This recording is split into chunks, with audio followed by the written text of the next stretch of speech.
Welcome to part 2 of remodeling for the future. If you missed part 1, go check it out.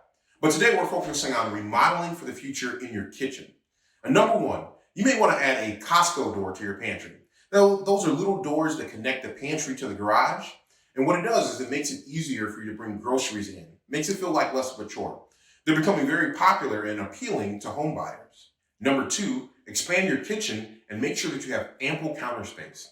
The kitchen is the heart of a modern home, and that's not going away.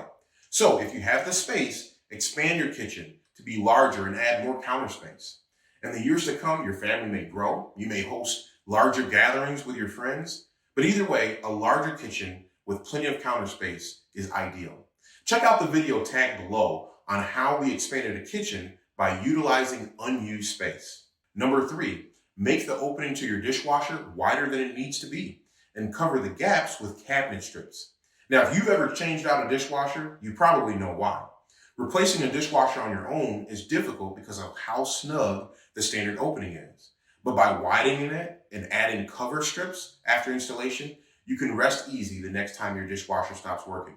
You'll know that it won't be as difficult to replace. Let us know in the comments if you want more remodeling tips for the future. And as always, if you need your home remodeled, we're here to help. We'll see you at your house.